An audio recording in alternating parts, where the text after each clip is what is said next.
This is Eric Rutan of Cannibal Corpse. You are listening to the Scars and Guitars podcast with Andrew McKay Smith. Greetings and welcome to another installment of the show. I've got an outstanding interview subject to share with you. Well, interview subject is putting it lightly. It's a conversation. It's a conversation between myself and Zakk Wylde. This is my second conversation with the guitar maestro, and he was even better the second time around, I must say. I enjoy talking to the man, as you will be able to pick up throughout this chat. Now, the catalyst, though, is the launch of another album under the Black Label Society banner. This one is called Doom Crew Inc., and it's out right now. Before we get to the chat, I have selected a tune for your listening pleasure. If you are listening via the podcast, it's called Set You Free. We'll get to that soon. If you're listening and tuning in via YouTube, we'll cut to the conversation. Either way, let's go. What is shaking, my brother? Brother Wylde, it's good to speak to you again. Man? Mate, thanks for doing this. So, I know you have a fairly hectic schedule in terms of recording and talking to people, mate. But look, I love my brother John Howarth, and that extends to you too, mate. I've been listening to you. Father John rocks, man. For sure. Indeed. How's the calls, or the Zoomers, as we've got to call them these days? How have they been going in support of this album? No, great, man. We're talking about the record and having like that, so it's all good, without a doubt. Black Label Pilates, things like that. So it's very good. So it's all good. You haven't been indulging in any anal bleaching lately, have you? What's that, my brother? You haven't been indulging in any anal bleaching lately? All the time. I mean, what do you mean? I mean, that's a constant around here. Last time we had a chat, you mentioned that, and it was a line that I used for a few interviews afterwards. So I thought I'd mention it again. But no dramas. Well, no one's listening to the music. Sex sells, man. I mean, we know why they're coming to see the show. And you got to remain sexy at all times. And you are one sexy brother, let me tell you. That's what I keep telling the wife. That's why I got to keep her heavily sedated and in the basement. So, she seems to be happy. So it's all good. Mate, just a quickie before we continue. How's COVID restrictions in your part of the world? What's that, brother? How's the COVID restrictions in your part of the world over there? Well, I mean, we just did the what did we do? We did 44 shows in, I think, 50 some odd days. So it's like 4 on, 1 off, 4 on, 1 off. And we were just blazing through it. But no, the tour was great. So, no COVID, nobody got sick, no hiccups, man. So, I mean, it was great. Seeing all the meet and greets, seeing the rest of our Black Label, almighty Black Label family and everything like that. So all the chapters and everything, it was great. So, yeah. I mean, the tour went great. There was no COVID, didn't get in the way of anything. So it was great. Yep. Hopefully it's like that here from now on. Yeah, totally, man. I agree. I mean, you don't want anybody getting sick. You don't want people dying. You don't want, nobody wants that. So, but, I mean, hopefully, it just seems like everything's starting to get more and more. It's starting to get back to normal. So, I mean, we're scheduled to go over to Europe, I guess, in about 5 months from now. So hopefully that'll happen. And, obviously getting ready for Australia, New Zealand, Asia, the rest of the world. So it'll be good. Yeah. Well, we'd love to see you, mate, especially on the strength of this album.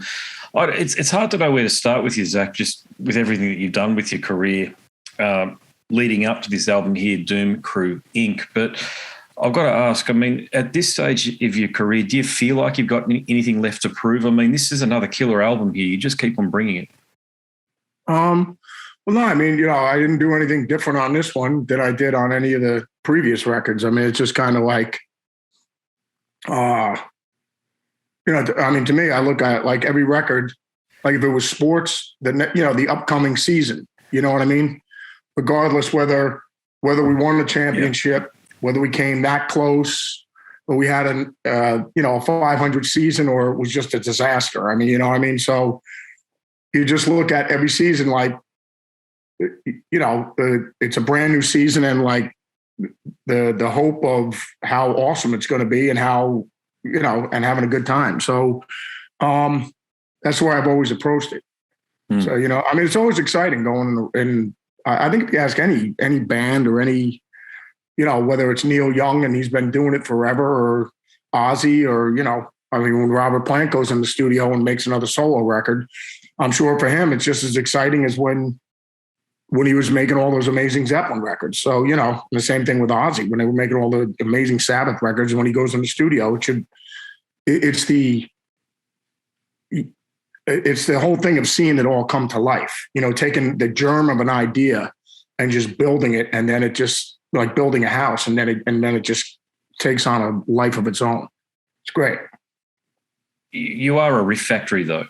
And to keep on conjuring unique and original riffs that are memorable, that's something else. Do you attribute, I know Van Halen talked about, for a few of you, a few of you great guitarists, that creative muse lies just beyond consciousness, just somewhere over there, and someone like yourself is obviously tapped into that. But do your ideas, there's no point asking you where they come from, but when you're working through ideas and the like, when do you know you've hit upon a riff that you think is rolled gold and worthy of an album? Well, no, usually, like you said, it could, usually it's like the first thing when you pick up the guitar. I remember Jimmy Page saying the thing, like he said, the magic always for him, he just said the first thing when he picked up a guitar, like in the morning or whatever, he'd pick it up and then like whatever ideas started coming out, just because it's fresh and it's brand new again all the time. But it's just, it really is quite amazing. But no, I think, I think all the music everyone creates, it's just it really is a reflection of everything that you digest. Whether it's the Stones, like how Keith Richards would always say, everything he plays, because he loves Chuck Berry so much and it's in his DNA.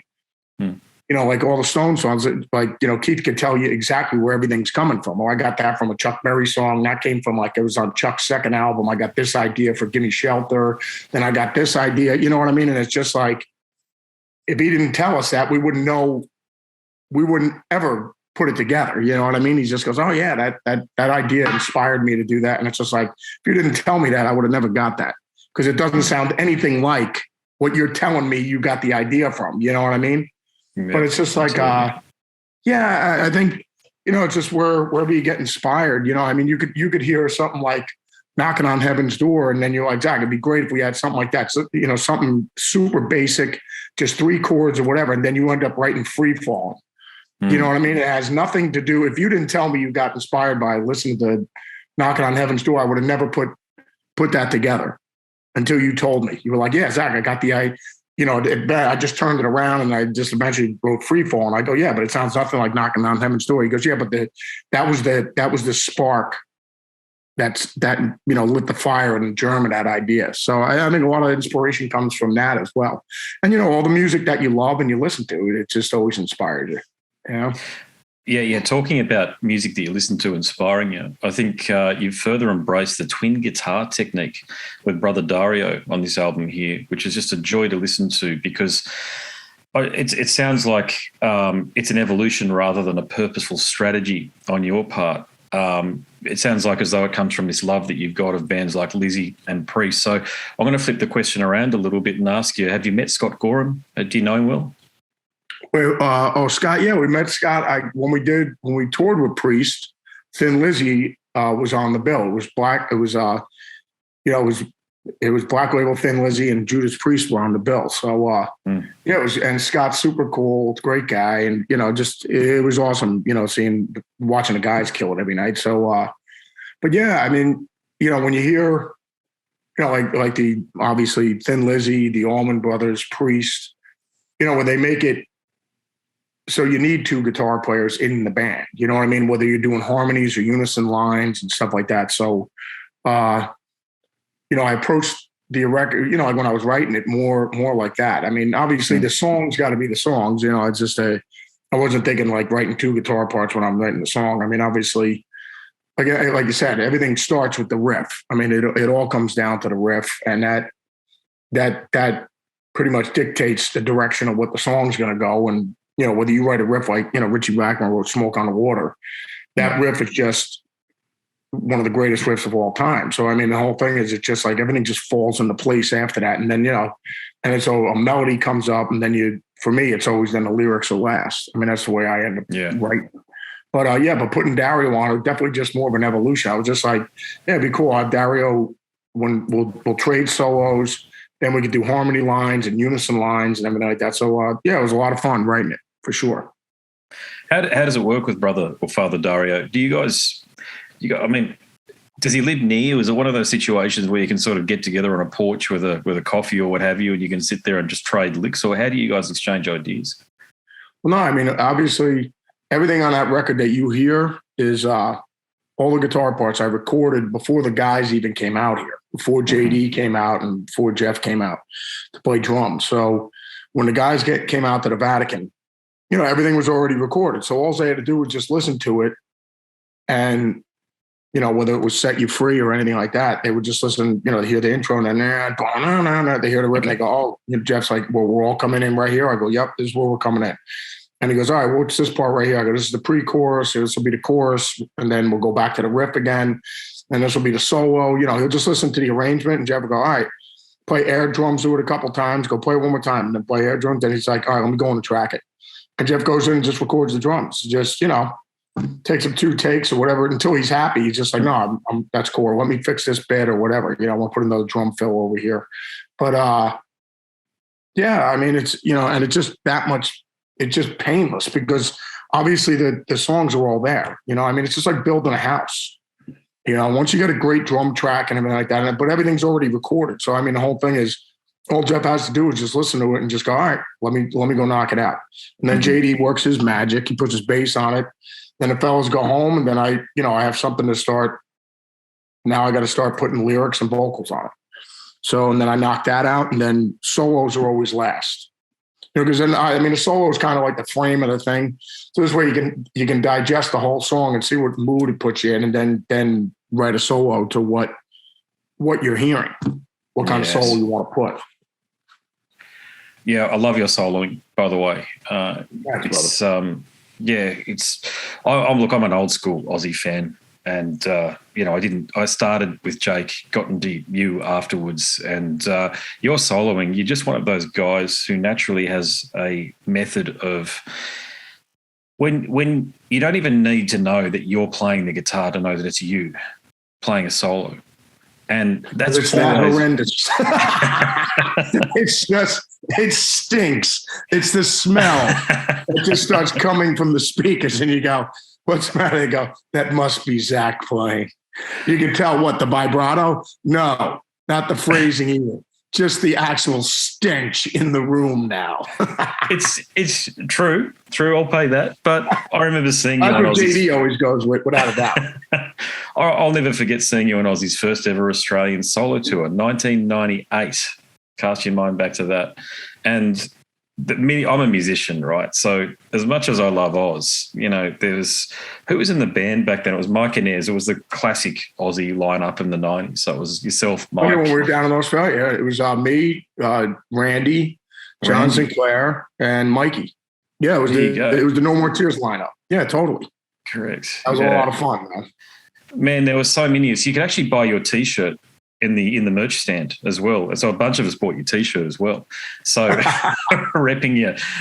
But it was 1998, going back to that era, that was metal's lowest commercial ed by far, 1997 to about 1999, and seeing you smack bang in the middle of that and seeing other people around me who had an appreciation for guitar soloing, because remember, solos were a dirty word back then, except for bands like Ozzy and what you were doing. Stuff with Ozzy and what you were doing. But so many of us were just so enthusiastic. And I don't know whether it was just in Australia here or what have you, but seeing you come down and just riffing and soloing the way you were, I like to think that played a role in kicking off a love by the fans for heavy metal again. Did you feel that way a little bit back then? Did it feel like as though you were kicking things off? It was definitely fun, when we all went down there. I remember, it was a blast. I mean, because, it was the No More Tears band. So, we'd all gone and done, Mike was playing with Alice. Randy was doing some other things. I don't know if Randy was playing with Motley Ed either, but Graham was doing his thing. I had done the Pride and Glory thing. And it was right when I first started the Book of Shadows. And I just started, I think, maybe Black Label. Yeah. right around there because it was 98. But yeah, no, but it was just great seeing everybody, and it was fun playing again. So yeah, it was a blast, man, for sure. Mm. Hey, are you still playing your Gibson Les Paul custom model guitars? What's that, bud? Are you still playing the Gibson Les Paul customs? Is that the? No, I've been playing my Wylde audios for a while now. You know, for you have been. Sorry, that's right. Probably about 6 years now, almost 6-7 years, something like that. So I still have all my Les Pauls and all my Gibsons. They're just retired now, but I still got them. Grail and everything. Yep. Have you still got the original Les Paul? You know, the one, you know, the circle on it, the black and white circle on it. You've still got that? Yep, of course, still got it, without a doubt. Have you had many, you know, those billionaire collectors that might be a Sabbath or an Ozzy fan? Have you had many of them reach out to you and offer you some cash for that? Just hold on to them. I mean, you know, if you never needed money and you had to, you know, you'd take care of your family, you know, I mean, that's what you use for emergency, break glass and, you know, use it then. But yeah, but obviously it's just, there's a retired for my kids, man, you know, totally. Yeah. Sweet. Yeah. Hey, how do you choose which guitar to match with which song and even which parts inside a song?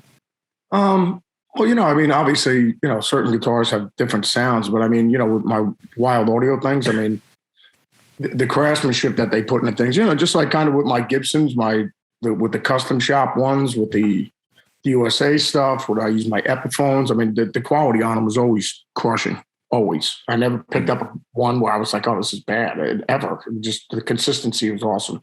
So, I mean, the same thing's carried over pretty much with all the Wylde audio stuff, but, no, you know, it's just different sounds will give you different things. Obviously, a single coil pickup and double, you know, humbuckers and P90s and everything. The pickups are always, because the pickup is basically the microphone of the guitar, you know, so that's always going to give you a different tonality, you know. So, but no, you know, I mean, and which is awesome. I mean, because it's just like using crayons. You know, if you're hearing a different color, you just use a different type of pickup, you know. So that's it. Yeah. Yeah, you were fairly well known there for using the EMG 81s and 85s there. Do you still sort of go back to them occasionally? Well, no, I mean, for me, I mean, I still use all my EMGs, you know, the 81s and the 85s, the Zakk Wylde models. Yeah. So, yeah, because I mean, the clarity on them is so clear. That's the reason why I love them, especially when you're playing this style of music where it's super distorted. You want to hear the clarity of all the notes. So that's the reason why I use them. Hey, I'm going to change track again. I meant to ask this a little bit earlier, but lyrical themes. You don't get asked that a lot, certainly from the interviews that I've tuned into. But lyrical themes, are they important to you, lyrical themes, or are they something that you just sort of, you've got to do because you've obviously got to have, well, in this instance here, because you're a singer, you've got to have some vocals. But do you focus on any lyrical themes and ideas in particular? Yeah, I think... you know, it's got to be things that interest you. You know what I mean? So, you know, anything that I take an interest in, whether, you know, I mean, it could be things that have happened to me, things that have happened to people I know, and then, you know, or just, you know, people, or I read an autobiography. I mean, like, you know, when I wrote the lyrics for Crazy Horse, I remember reading a Wikipedia thing just on Crazy Horse because a bunch of my buddies were all talking about like who's the, you know, my one buddy's Native American Indian. So we were just talking about like, who was the, you know, out of all the Indian warriors and the chiefs and everything like that, whether it was Sitting Bull, Geronimo, Crazy Horse, you know, like who's the baddest ass of all of them or whatever, you know, just talking about that. But I remember just reading a Wikipedia on Crazy Horse one day and I ended up writing a song about it. So, you know, it's just things that you take interest in. And then, you know, because like I said, I always write the lyrics last. So whatever inspires me or what I want to write it about, then I'll write it about, you know. So, which is crazy because a lot of times, like people will go, "Oh, Zakk, you know, me and my wife got married to that song or this and that," and you know, it's just like, and I just think to myself, they only knew what I wrote that song about, you know. But that's the beautiful thing about lyrics is, however those lyrics are speaking to you, then it's your song. You know what I mean? If it affects you that way, then that's awesome. That's the beautiful thing about music. What's the oddest thing a fan has said to you? I can't believe JD's still in a band with you. Why? Yeah, fair enough. Yeah. Yeah, back in the day, it was, are you guys out of beer? Yeah, that was another one. That was probably a pretty odd one. Back in the Berserkin days, because we were never out of beer ever. So that would be an odd question. If someone said, "Are you guys out of beer?" It's like, no, don't ever say that, and you can leave and don't ever come back. Yeah, jeez, yeah. Hey, tell me about playing with Mike Borden, because I thought you guys had a superb partnership. Yeah, Mike's awesome. Actually, I just. Someone one of my buddies, Walter, he was just like, yeah, Mike, you said hi. I said, send Mike my love. But no, Mike, last time I saw Mike, he was over at Ozzy's 70th birthday party. I saw Mike over there, but Mike's awesome. Love Father Mike. Amazing drummer and just an amazing guy. Awesome. He's very different to Randy, isn't he? Yeah, without a doubt. I mean, actually, it's awesome because, I mean, all the drummers I played with, all the great musicians I play with, I mean, it's like literally their personality is in their playing. It really is. I mean, but that's the true mark of a great musician. Because their personalities actually in their playing. So, which is awesome. I mean, that's what I guess at the end of the day, that's what everybody strives for. So, but of all the music, I mean, I could tell whenever I'm playing with all the drummers I've played with throughout the years, they're all amazing. They all have their own personalities and they have their own thing about them, their own sound. So whether they're playing, they could all play 4/4, they could play Back in Black, each one of them, and it'll all sound different. It's like a cheeseburger. You got McDonald's, you got Burger King, you got In-N-Out, you got Wendy's, you got, Jack in the Box. I mean, every Whataburger, every burger joint, White Castle, it's a cheeseburger. How different can it be? But they're all different. You know what I mean? It's the truth. I hope I can ask this question, brother, but can you remember the last conversation you had with Randy? Randy Castillo, that is? Yeah, I remember we saw him at the Ozfest. Rand came down, and I think, it was after he had surgery and everything. So we thought he was going to be fine. So, it was like, oh, awesome. We were just happy he got the surgery done with and everything like that. And, with the cancer and everything like that. So, I mean, we were all obviously positive in hopes that he was going to be fine. So, yeah, but Randy was awesome, man, for sure. Once again, another one, just an amazing drummer, but an amazing guy. Just super cool. Just awesome. Yeah, agreed. Yeah. There's a partnership that I wish happened with between yourself and a bassist, Steve DiGiorgio from Death. You've probably heard of him. And I understand he was in the frame at some point in time to potentially join Ozzy's band. He's a magnificent bass player. So first of all, have you heard of him and have you heard of his playing? And if you have, man, I'd love for you guys to be able to get together sometime in the near future. Wait, who are you talking about? Steve DiGiorgio from Death and Satis. No, I don't know. Check him out. What band is he playing? Well, he was in Death, Chuck Schuldiner and Death. Oh, okay. Okay, these days he's in Testament these days. Oh, okay, awesome.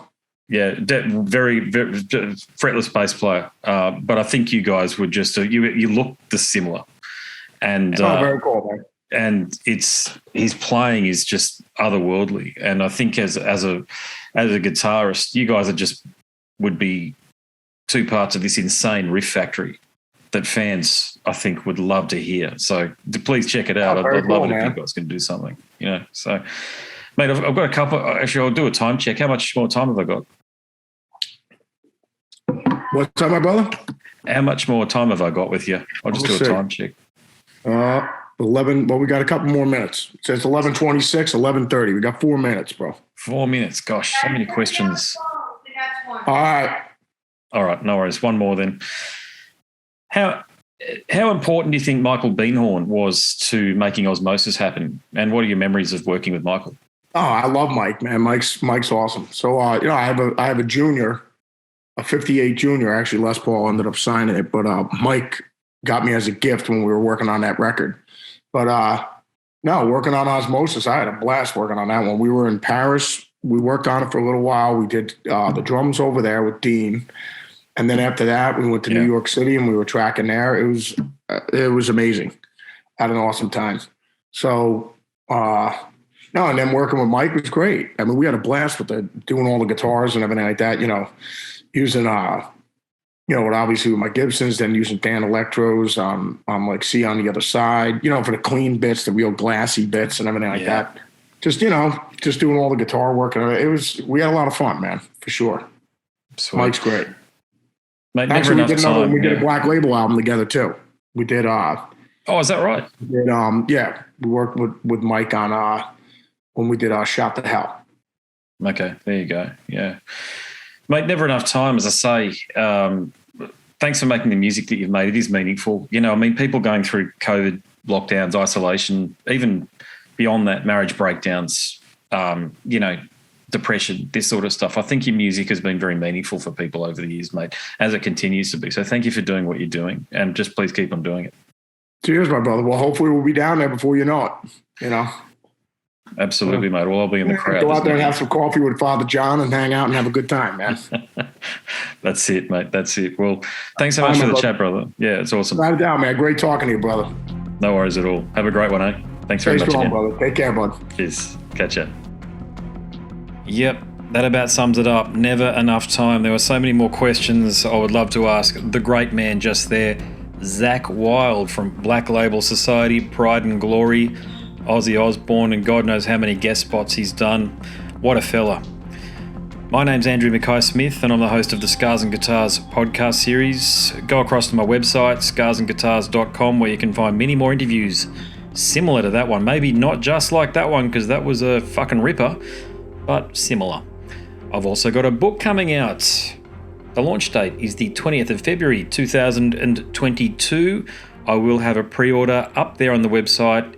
If books in an autobiographical sense about the podcast, my podcast, are of interest to you, I will have a bit of a biography posted by the time this goes to air.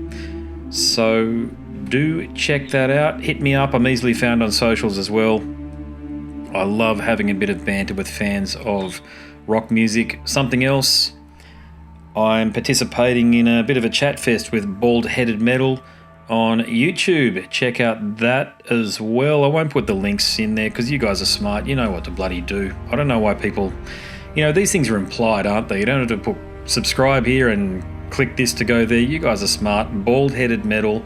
Type it into YouTube's search field and you'll go to a page that features some chats between myself and Joseph all the way over there in New York City. We talk about all sorts of shit to do with rock and heavy metal.